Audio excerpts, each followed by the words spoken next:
Hey guys, in this video we're going to go over how to troubleshoot common Google AI Studio API errors. Now the first one is actually 401 unauthorized. This error usually happens because of an invalid or incorrect API key, or if it's missing entirely. So if you come here on the left hand panel, you click on dashboard, you'll see your API keys that you have for that specific project. Make sure you've copied the correct one. Okay, because this is a very common one, invalid authentication credentials as well. If the people that are using this API key or the tool, they don't actually have access or authentication, then it will not work. Make sure that is perfect.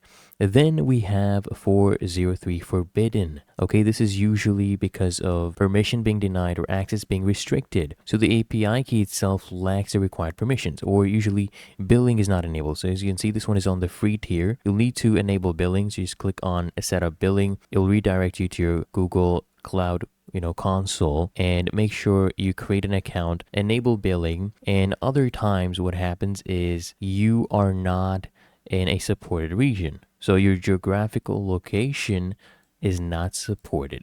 And finally, we have 404 and not found.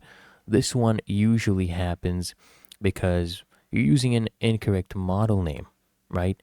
Maybe you're using something that has a non-existent model ID. Okay, so what you do, you just come here, your home page, just open up a new chat, and click here to check all the models available. Click here on all. You'll see all of the different models that you can go ahead and use, and make sure you use one that is still being supported. Use the correct model ID. Really that easy, and that is how to troubleshoot common Google AI Studio API errors.